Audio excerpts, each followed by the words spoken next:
Merci à l'équipe qui travaille en coulisses. Il y a toujours beaucoup à faire quand on se réunit ainsi. Bonjour, je suis Mary Coyle. Je suis très heureuse de me joindre à mes coprésidents, à mon coprésident Jim Quinn. Nous vous accueillons à cette séance d'information sur l'Assemblée climat des jeunes 2025. Si vous n'avez pas la parole, veuillez rester en sourdine. Je souhaite la plus chaleureuse des bienvenues à tous nos participants et je remercie tout particulièrement les nouveaux membres de notre groupe, les sénateurs Dillon, Hay, Inch et Wilson. J'aimerais remercier les sénateurs et le personnel qui ont complété notre sondage.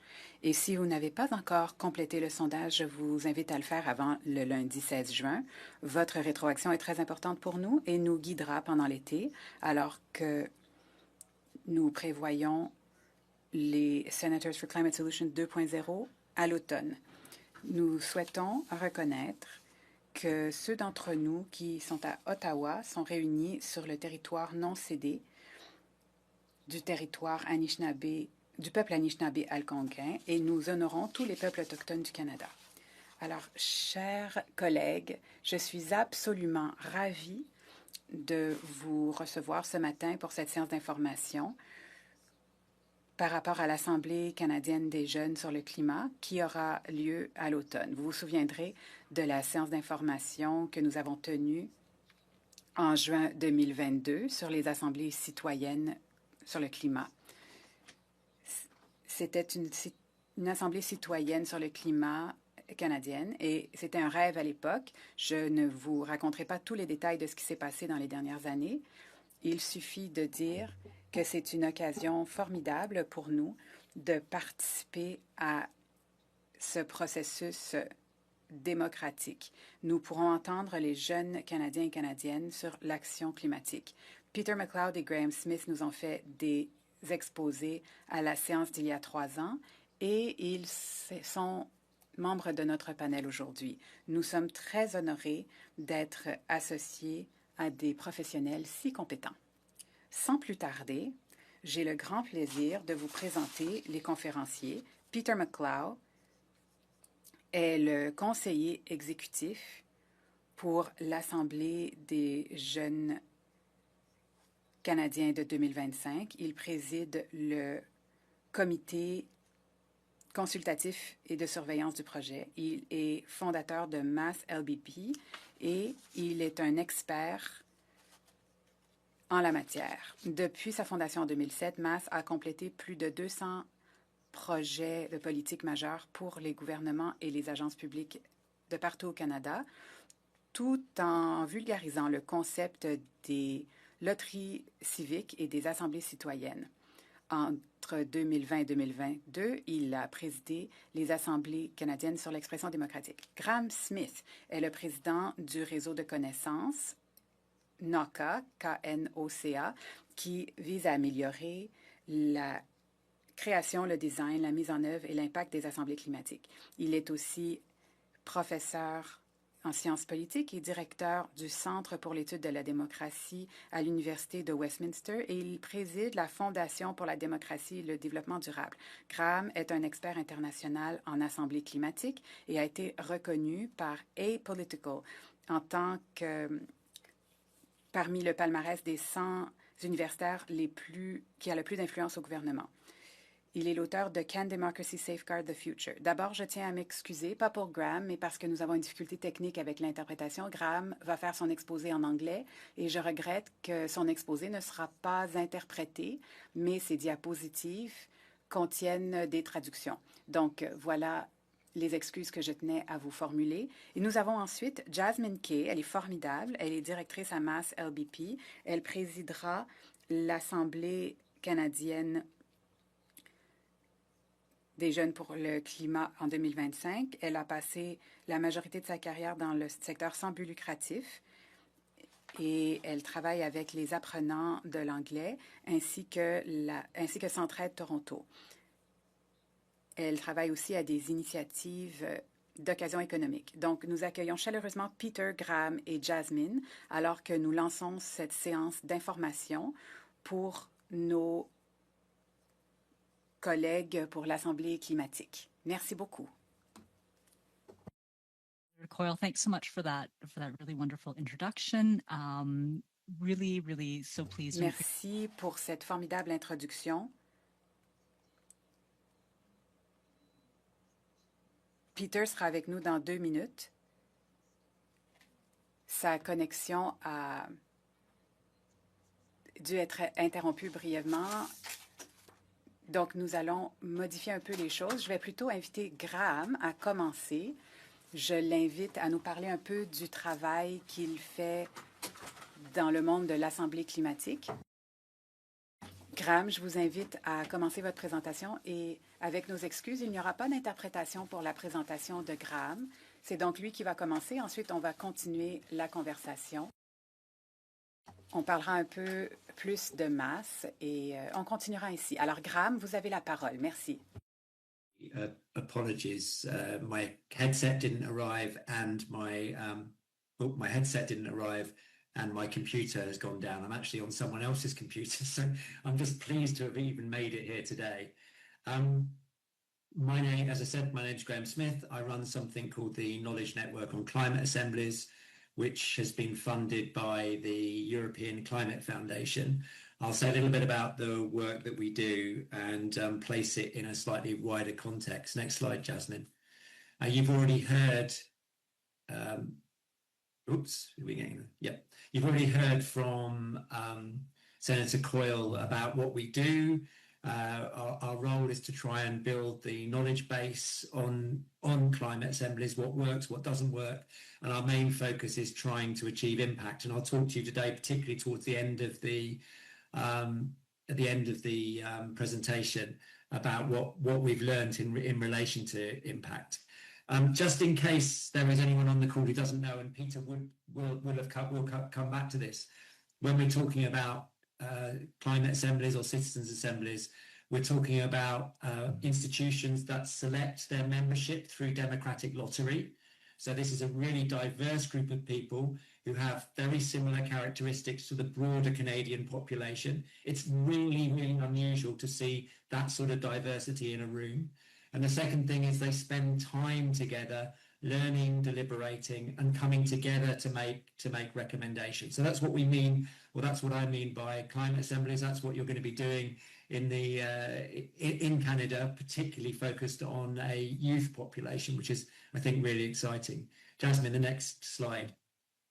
So why all this interest in climate assemblies? And I think there's a number of reasons why, and we're starting to see some evidence, and we can talk about this later about these things are happening.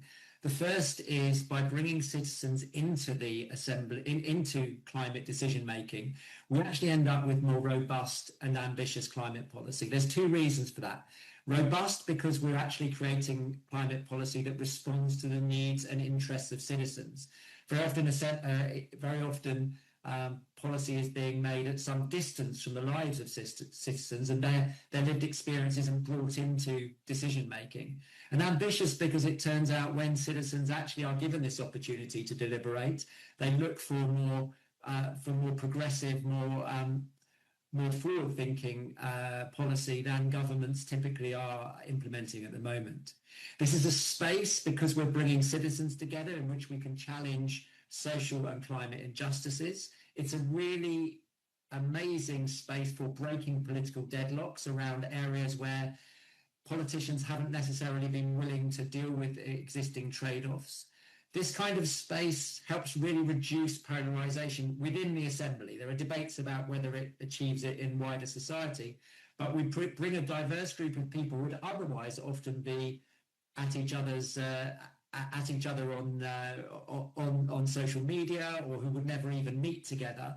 And it through this carefully designed process, we actually create mutual respect between people from very, very different perspectives.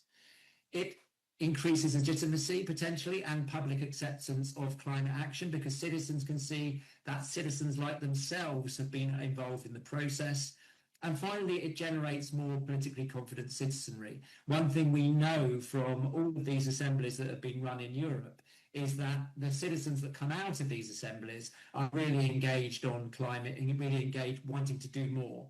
So this is overall a method for both reinvigorating climate action, but I think equally important, reinvigorating democracy. Next slide, please, Jasmine. So in Europe, we've had around, this map is slightly old, but we've had around 200 assemblies all across Europe. They've mostly been based in the north of Europe, but they're gradually spreading south and into southern Europe. And what's really interesting particularly is the stars that are on there, because they're all the national assemblies that have happened. And currently, as I say, this needs to be updated. We've had about 15 national assemblies across Europe. And I think that's really unusual on participatory processes, because typically they work at local and regional level. But because of the way that assemblies work through bringing together a random selection of citizens, we can actually see them working very effectively on scale. Okay, can you next slide, Jasmine? Now, I'll show you talk some more about this and show you an image in a second. But one thing that's really interesting about these assemblies is they're never really the same. They tend to change, the context changes, what they're asked to do changes, the way they're organised changes. So, for example, in terms of commissioners, we've seen commissioners who are from the core executive, from presidents and prime ministers. We've seen them from ministries. We've seen some from Parliament, and you're going to join that. That's going to be a really interesting experiment. And then fourth, we've seen them being organised from within civil society. And the governance structures have varied between them, who's involved, which stakeholders are involved. Their remits have varied we'll talk some more about this, from mitigation to adaptation. The resources available and the time available for citizens to deliberate has varied, and that means the work you can do varies. If you're only giving citizens a short period of time, you can't expect so much of them, obviously, if they have longer periods. The commitments to follow up have changed, and this is something I want to raise towards the end of the presentation, that in some places, governments have committed to respond within 3 months or within a year, and kind of like given a really distinct moment where they will justify the actions that they've taken. And I think when a parliament organises something like this, we've got to think quite carefully about what it means to follow up, what it means to commit to action. We've seen different ways of involving members, assembly members, after the process. Sometimes processes just stop, assembly members go home. Other times, assembly members will be involved in processes of oversight and in terms of trying to take forward those recommendations. And as I'll say more about in a minute, we've seen lots of different impacts on different areas of society. Next slide, please. This slide gives you, this is the 15 assemblies that have happened at national level so far, gives you a sense of the variation in terms of both the time, the length of the bar is the amount of time that these assemblies have spent deliberating. So in France and in Scotland, they actually had 8 weekends, which is really incredible amount of time to work on this. And at the other end, we've seen processes which have been like 2 or 3 days. So there's a variation here, and I think that the Canadian one fits somewhere in the middle of all of this. And the other thing that this graphic shows is that some of the assemblies haven't been organised by political institutions. They've been organised by civil society. And so we're seeing a variation of practice here. The one that was organised in the UK, and we might come back to this later, was actually organised by parliamentary committees. So it has some resonance with what you're doing at the moment. The next slide, please. And in terms of impacts, those impacts have varied, again, because of the way that they've been organised. And one of the important things is NOC has been around now for 4 years. So we're actually now able to collect really much more systematically to collect evidence of impact. And we've definitely seen impact on policy. And lots of people in France thought that the French Convention didn't have that much impact. But actually looking back 3 or 4 years later, we can actually see, well, 5 years later, actually, we can see that about 20% of the proposals have been have been implemented in full, and another 40% have been modified to some degree. So there has been impact in France. We've definitely seen impact in Ireland, where their climate change strategy was completely influenced by what had happened amongst the citizens. We've seen impacts on institutions. For example, in the UK, the Climate Change Committee, which is our independent committee that reviews what government is doing in relation to net zero, they are now using deliberative processes themselves, having experienced a national climate assembly. In terms of public discourse, we've seen big debates in countries like France and Austria. When we've seen assemblies happen, that has been picked up by media, it's led to big debates around climate policy and about the use of citizens' assemblies. And we have some great evidence that participants have long-term effect. In the UK, we surveyed people 2 years afterwards, and they were more committed to climate, more involved in terms of climate behaviours than they had been at the end of the assembly, which for me I found absolutely amazing. Next slide, please. So what are the key drivers for impact? What are the ways that we can make sure that these assemblies have impact? And so from the various assemblies we've looked at, we've kind of pulled out 3 things that we think are absolutely critical. The first is getting the remit right, getting the appropriate remit, asking citizens to do something that is manageable within the time that they've got and which is appropriate for the current political situation. We've seen different remits, some that are very broad, like how can we achieve our Paris commitments, right the way through to very tight ones around things like energy poverty or particular green spaces. So they're varied very considerably in terms of the breadth of the remit, and they are varied in terms of whether they've been focused on mitigation. Most assemblies have focused on mitigation, but some have started to look at adaptation. And I know this is a discussion that you're probably having at the moment about what should the focus be. We've got experience that assemblies can deal with both mitigation and adaptation, although sometimes mixing it can be challenging. The second thing, and actually I think the most important, is how the assembly lands. And this is about how it's integrated into the political system. Because an assembly that is organised by a government, organised by the core executive, is very different than one organised by Parliament, organised by the Senate, which is very different from one organised by a civil society organisation. So it's really critical to build an impact strategy, to know what you're going to do with the recommendations afterwards. I have more to say about that in a second. And the third issue is around transparency and communication.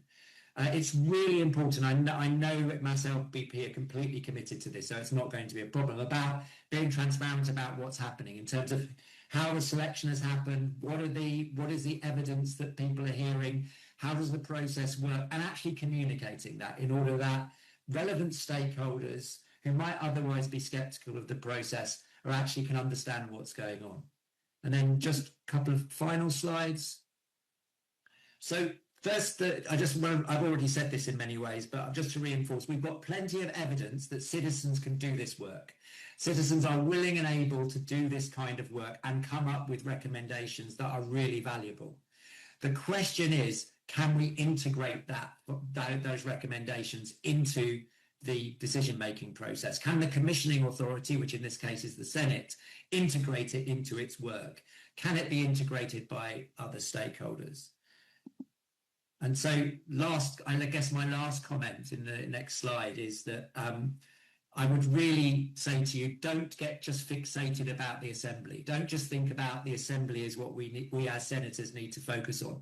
We need to spend as much time and resources on thinking about what's going to happen after the assembly has delivered its recommendations. So yes, it's exciting to engage the citizens. Yes, it's exciting to find out what they have to say, but we need to have a plan. We need to have a strategy for how this is now then going to be used within the Senate to help shape your work and hopefully shape the work of others. And one final slide, just to say that there's lots of evidence, lots of material on the NOCA website that you can get in terms of support for the Assembly. I've also written a very short book based on the last 3 years of experience of NOCA, which is available as open access. It's free to download. There's even an audio book, which is free. And so if you want to get a bit more background on the lessons that we've learned, the sort of things I've been saying today, please download the book, share it, and hopefully it will be a useful resource for you. It's been a real pleasure to talk to you today. I'm so excited that you're doing this, and you couldn't be in safer hands than with Peter and Jasmine. So hopefully I can pass over to Peter now. You certainly can, Graham. He's disappeared from nowhere.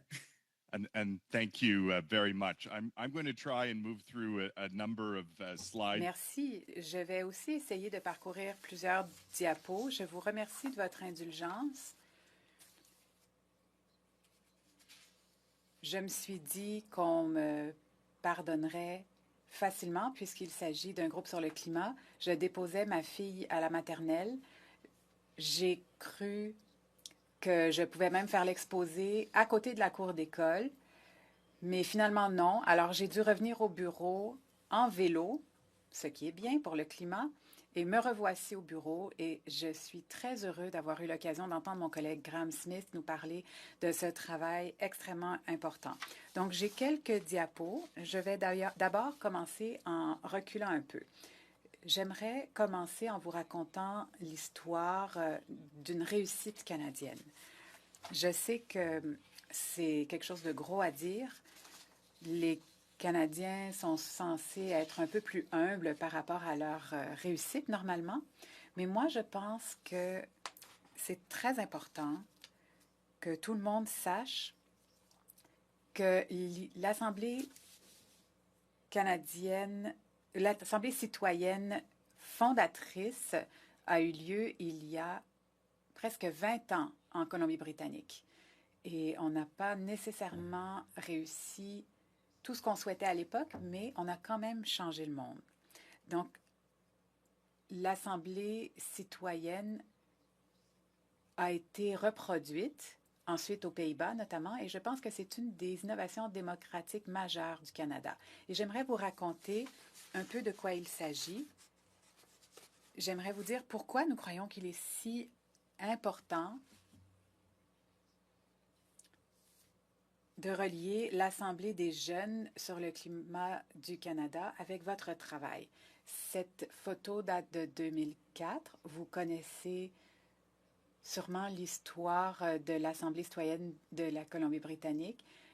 On a choisi au hasard un homme et une femme de chaque circonscription provinciale de la Colombie-Britannique. C'était sous l'égide de M. Blaney à l'Université Simon Fraser. On a finalement proposé des changements qui ont fait l'objet d'un référendum et on a obtenu un appui de 58 %. Ce n'était pas le seuil de 60 % établi par le gouvernement Campbell de l'époque, mais heureusement, David Farrell de l'Irlande avait été invité à parler du système électoral irlandais. Et il est rentré en Irlande tellement encouragé par ce qu'il avait vu qu'il a convaincu le premier ministre irlandais de tenir des assemblées citoyennes qui ont finalement donné un référendum qui a ensuite légalisé le mariage entre personnes de même sexe et qui a donné accès à davantage de services de santé reproductive.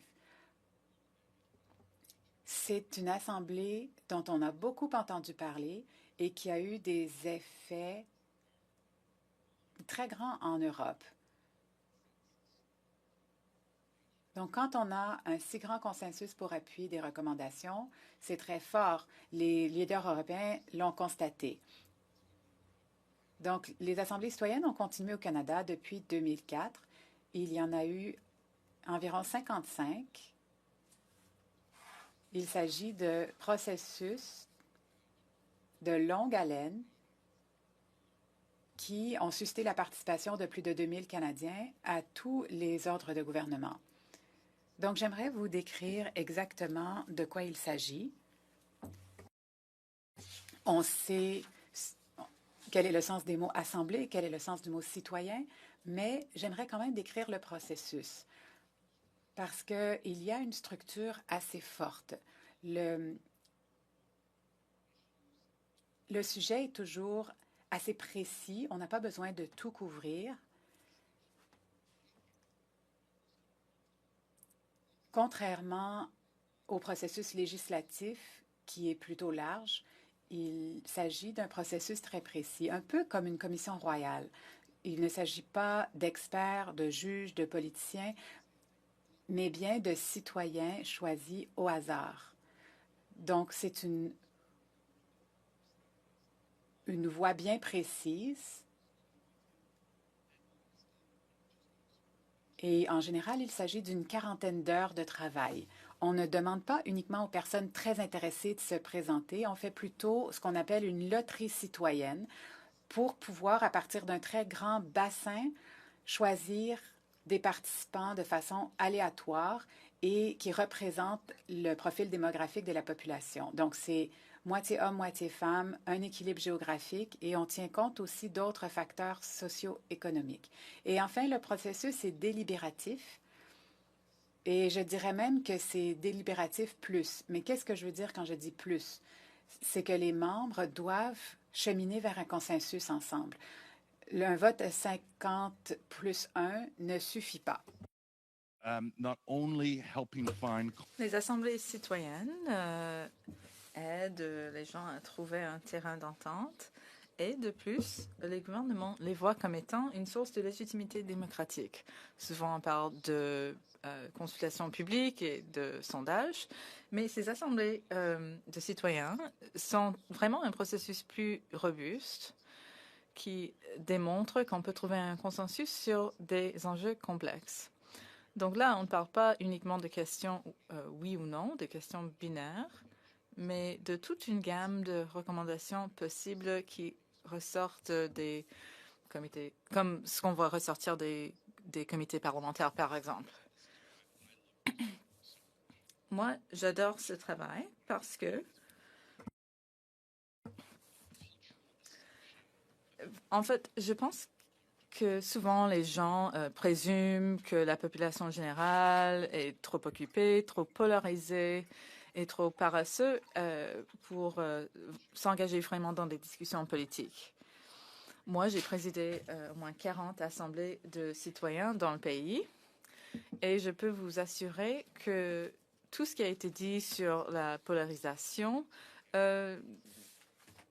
n'est pas vraiment vrai. Une fois que les Canadiens se retrouvent dans une salle, qu'on leur donne l'occasion de partager leur point de vue et d'écouter d'autres points de vue et de poser des questions et d'écouter des réponses, eh bien, on peut trouver un terrain d'entente rapidement. Voilà ce à quoi ça ressemble. Vous pouvez voir l'enveloppe brune comme une enveloppe de l'Agence du revenu. Donc voilà, c'est une méthode très efficace. Si j'envoie des lettres sur papier brun plutôt que blanc, je reçois plus de réponses. Généralement, on a un taux de réponse de 5 à 7 % plutôt. Et bon, si vous savez c'est quoi le taux de réponse moyen pour des publicités, eh ben, je peux vous dire que 5 à 7 % c'est un taux de réponse très élevé. Généralement, si on envoie 10 000 lettres, on a 500 personnes qui nous répondent. Et même si ces gens proviennent généralement d'une certaine démographique, nous avons quand même des mécanismes afin de s'assurer qu'il n'y a pas trop de distorsions en matière démographique. Donc, la méthode qu'on utilise, c'est vraiment une sorte de remue-ménage. Donc, d'abord, on parle de valeurs, ensuite, on parle de problèmes, et vers la fin de l'exercice, on commence à parler de recommandations. Je crois que c'était Einstein qui a dit que si on doit résoudre un problème, on devrait passer 55 minutes sur 60 à définir et bien comprendre le problème. Donc, ce même principe peut être très utile quand les participants ont l'occasion de vraiment comprendre un enjeu avant de faire des recommandations.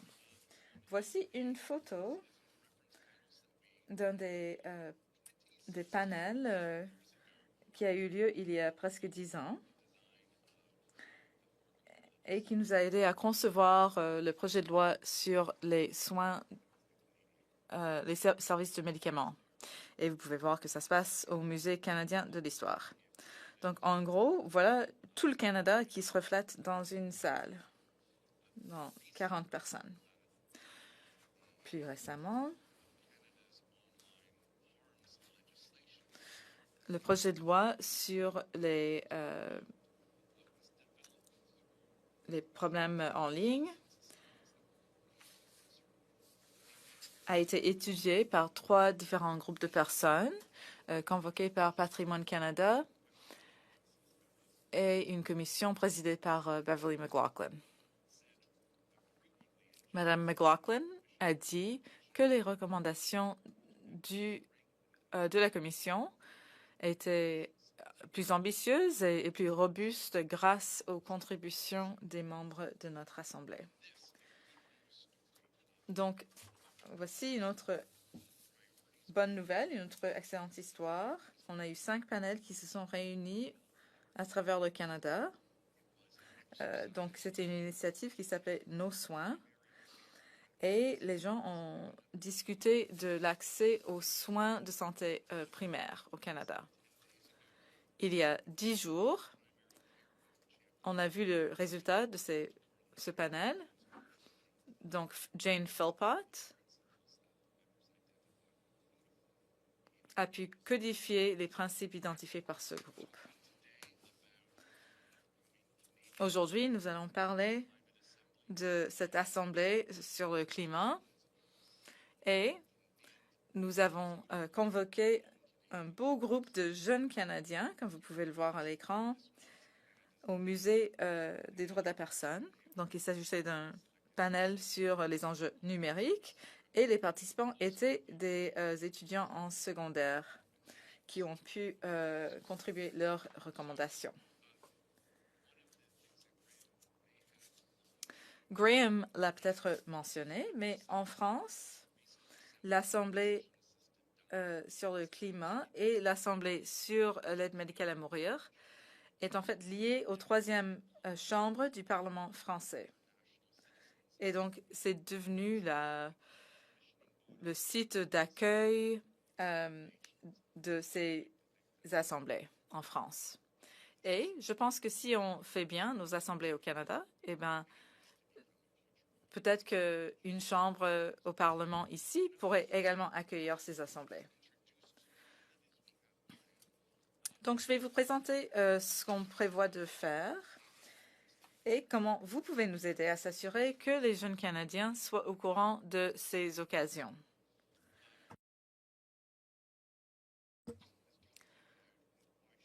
La sénatrice Coyle a été une championne de ces assemblées et des jeunes Canadiens aussi.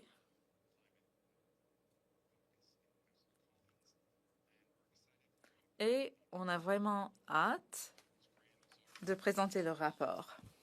Comme Graham l'a dit, ce rapport est basé sur le travail des autres assemblées sur le climat, principalement en Europe. Donc, voici ce qu'on aimerait faire. On aimerait recruter 36 jeunes personnes, donc de 18 à 25 ans, qui ont vécu au Canada depuis 5 ans.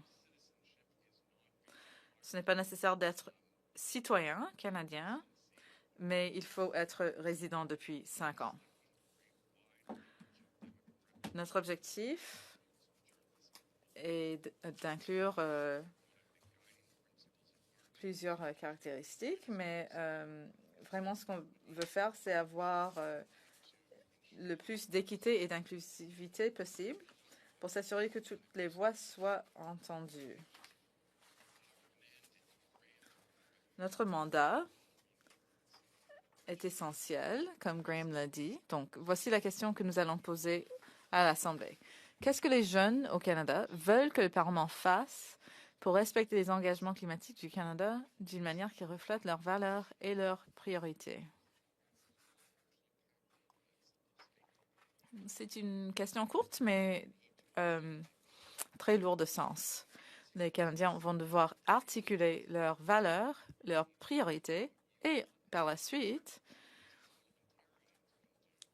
ce que les parlementaires pourront faire pour avancer ces priorités.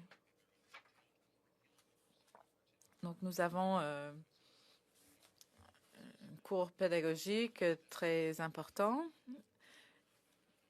Ces jeunes Canadiens vont en connaître plus sur le rôle des députés et sénateurs. Ils vont examiner les plans liés au climat au Canada, les engagements internationaux,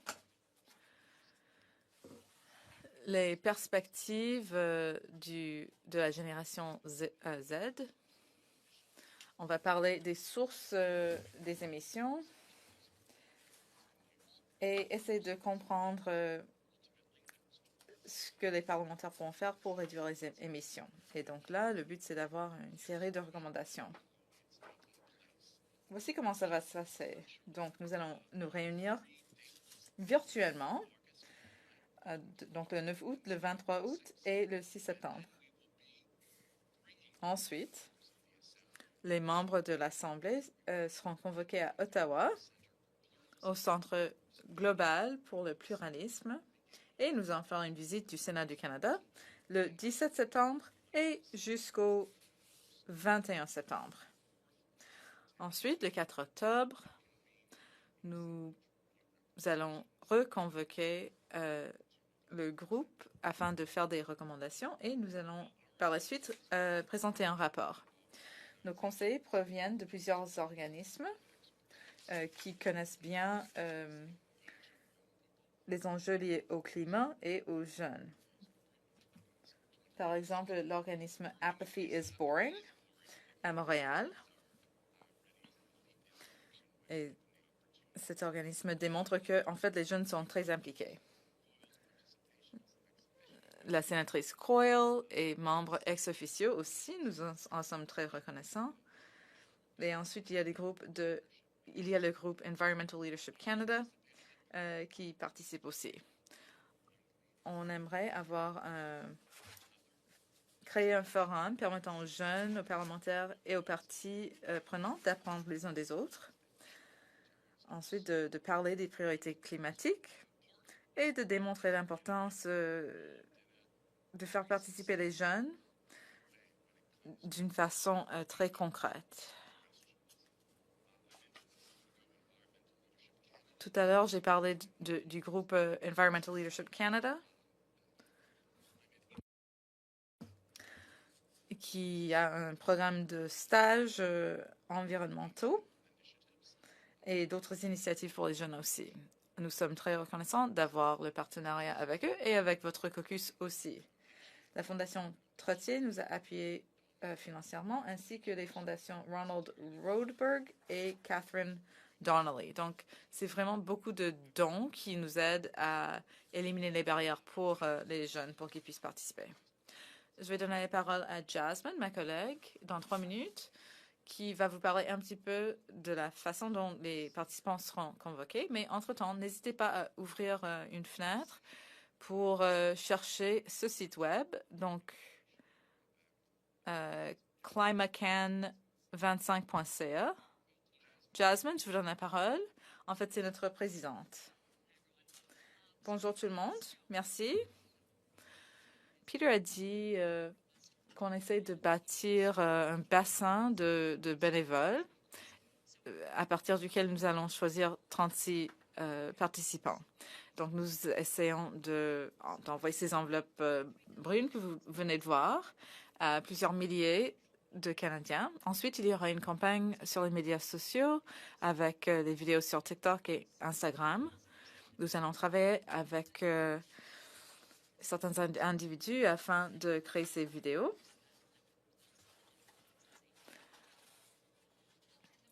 Et nous allons travailler avec d'autres partenaires au pays qui ont déjà de bonnes relations avec des jeunes Canadiens afin de faire passer le message. Nous allons peut-être nous aider aussi.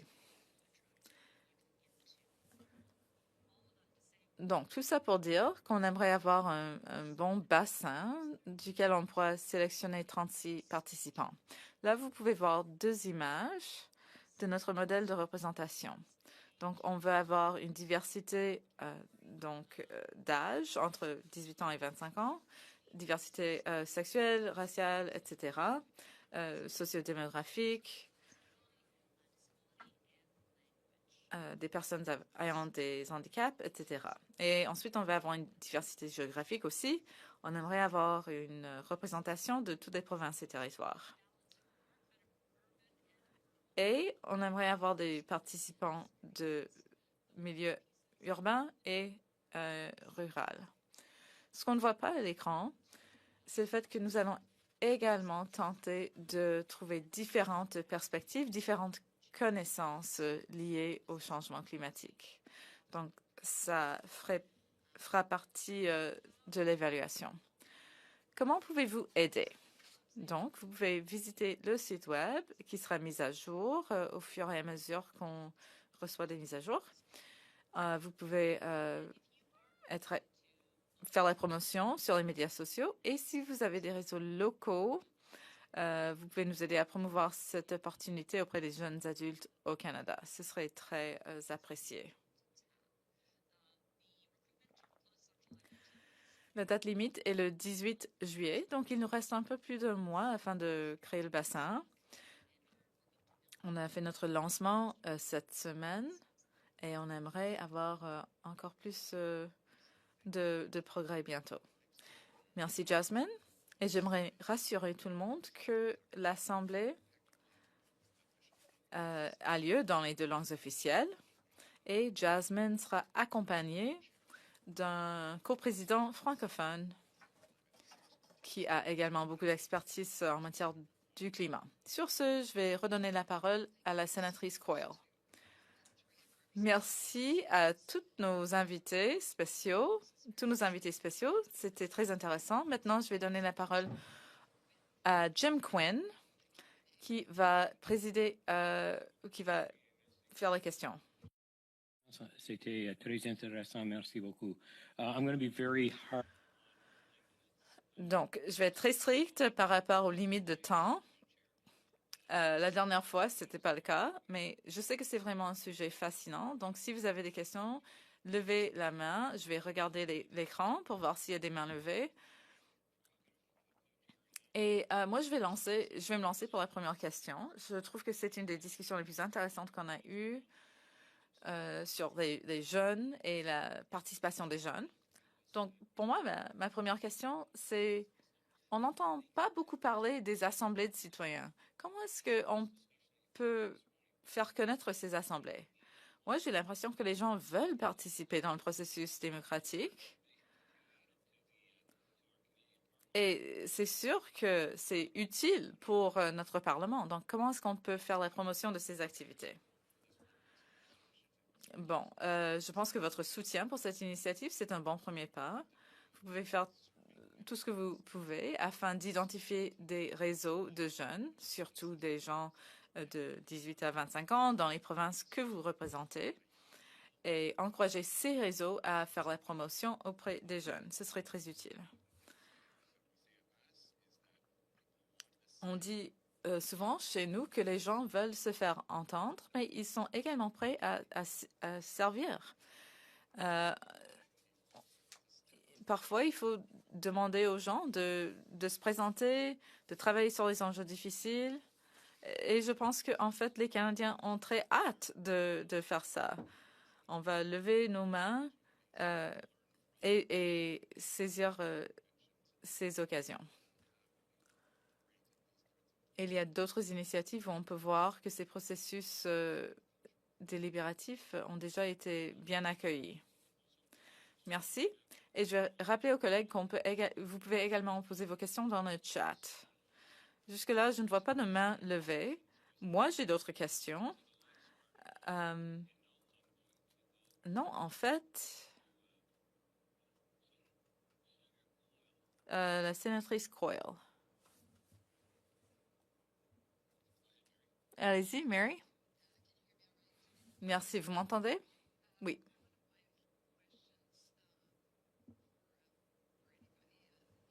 Donc, c'est une question pour une de vous trois. On veut que cette initiative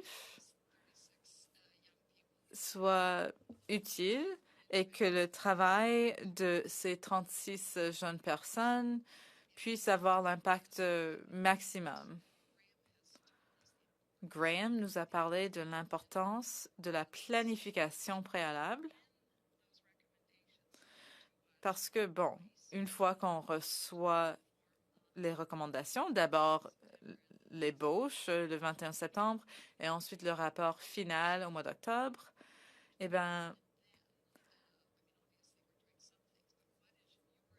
avant de recevoir ces recommandations, qu'est-ce que les sénateurs pourront faire dans les comités, avec l'infrastructure, avec les relations qui existent au Sénat?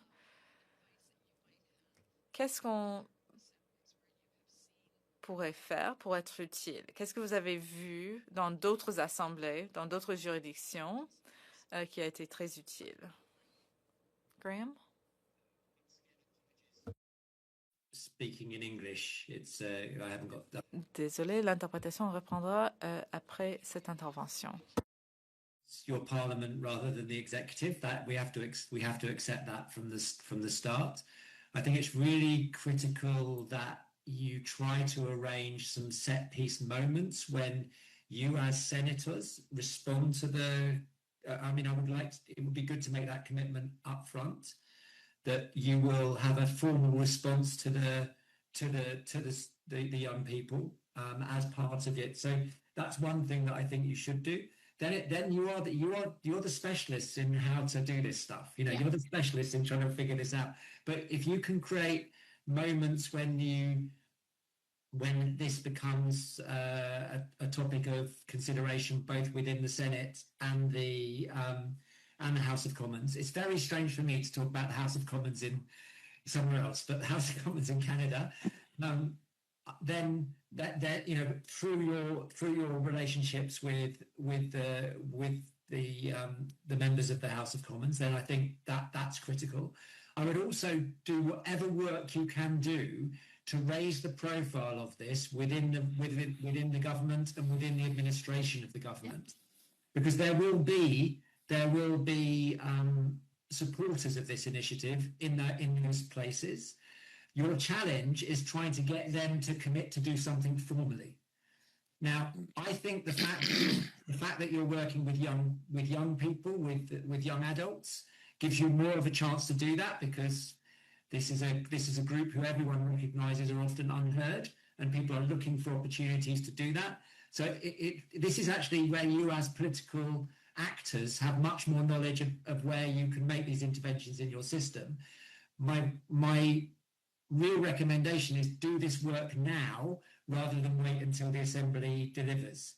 So do that raising of awareness work, do that work with other places where they might agree to formally respond to it. Get that commitment now before the end, because otherwise you'll be running to keep up. Thank you for that. Senator Surratt. Merci beaucoup. Sénateur Surratt. Merci. Très bonne présentation.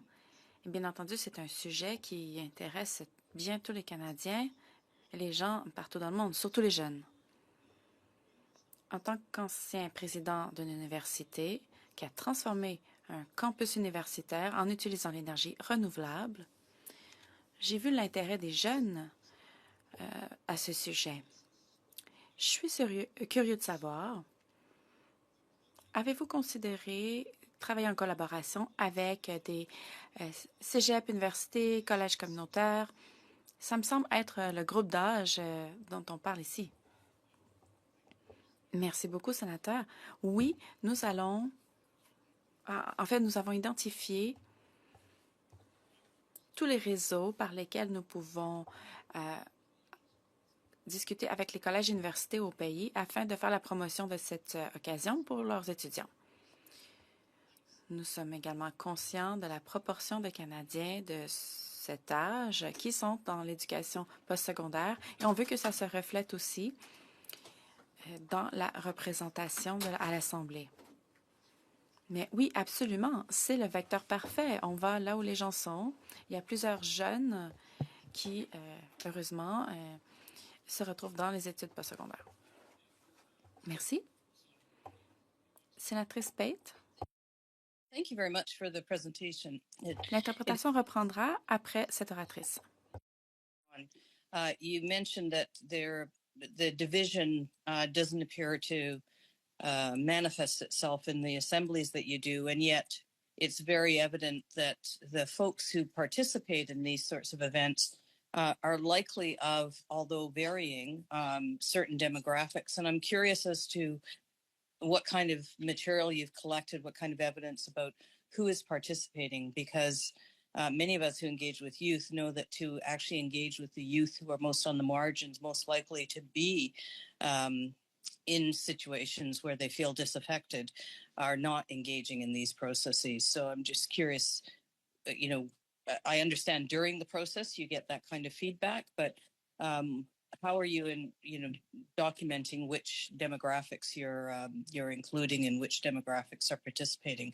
Because it's not the vast majority of young people in this country who are ending up in university even. That is. C'est très vrai ce que vous dites. Ça nous ramène à la question des réseaux que nous utilisons pour la communication. Jasmine l'a expliqué, nous avons 4 façons de le faire. Une, c'est de sélectionner 3000 foyers qui ont été identifiés par Post Canada au hasard. Et la lettre est vraiment écrite de façon spécifique pour inviter la personne qui la reçoit à la donner à une jeune personne. Il y a aussi les médias sociaux qui peuvent permettre de communiquer avec les jeunes. Il y a les réseaux d'établissements d'enseignement aussi. Et puis, nous travaillons avec des organismes comme le YMCA qui servent des jeunes, incluant des jeunes à risque, pour s'assurer qu'ils aient l'occasion de se porter bénévoles et aussi, s'ils sont sélectionnés au hasard, qu'ils soient soutenus, qu'ils aient la confiance pour exercer leur voix dans ce processus. Notre équipe a un service de concierge civique. Il s'agit d'aller rencontrer les gens là où ils sont, faire ce qui est nécessaire pour les soutenir, pour faire entendre leur voix. Donc, nous sommes des membres du personnel, si on veut, pour les membres de l'Assemblée qui vont être nos représentants. Par le passé, on a travaillé avec plusieurs groupes qui travaillent avec des personnes vulnérables, marginalisées, afin de s'assurer qu'ils ne sont pas seulement représentés à l'Assemblée, mais aussi bien soutenus. Allez-y.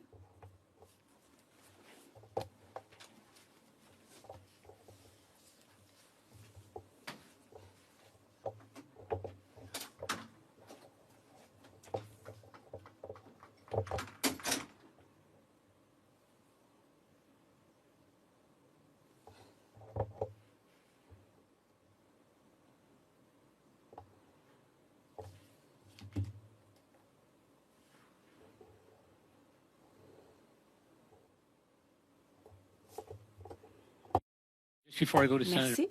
Avant d'aller à la sénatrice Hay, je sais qu'il y a des commentaires dans le chat. Merci de partager avec nous le site web de l'Assemblée. Et s'il y a d'autres sources d'informations qui peuvent nous aider à communiquer avec les jeunes, ce serait bien de les envoyer à moi-même et sénatrice Coyle. Maintenant, sénatrice Hay. Topic, and I'm really keen on being involved. I said in the chat, and I think it's really important to say out loud, that at Kids Help Phone, which is a coast-to-coast virtual operation with almost 5 million interactions a year with young people, that climate anxiety, eco-anxiety is the 6th most significant reason why they are reaching out of all areas of Canada. And when they talk about their climate anxiety, they're also most likely to say that they feel hopeless. And hopelessness is a huge red flag to well-being.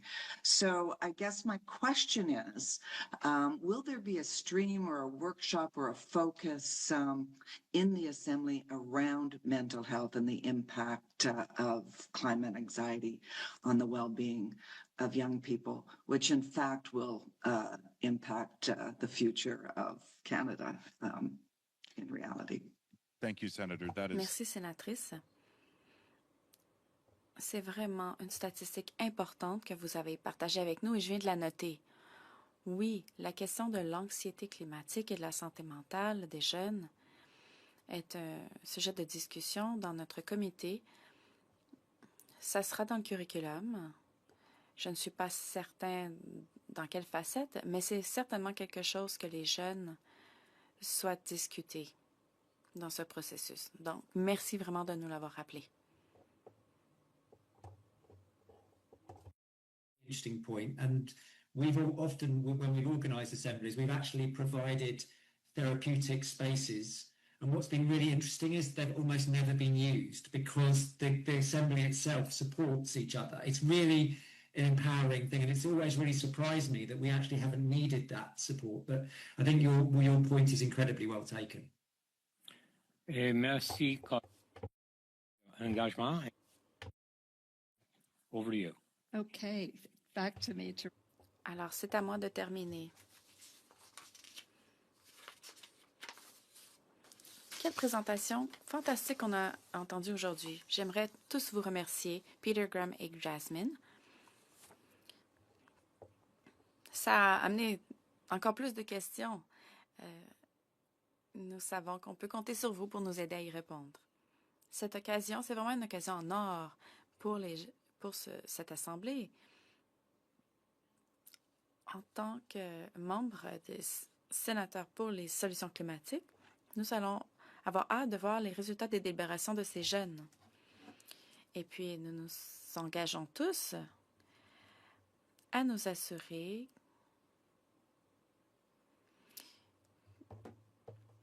que c'est un impact.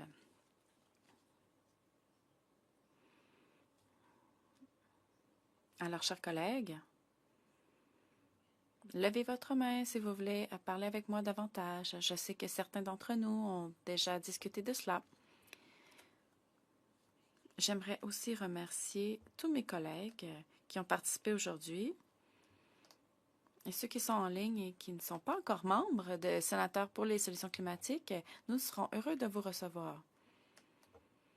Je pense qu'à peu près la moitié du Sénat est déjà membre.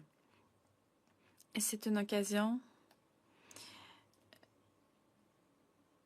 en or. Et puis, il va y avoir les sénateurs pour les solutions climatiques 2.0 à l'automne. Merci à tous. À la prochaine.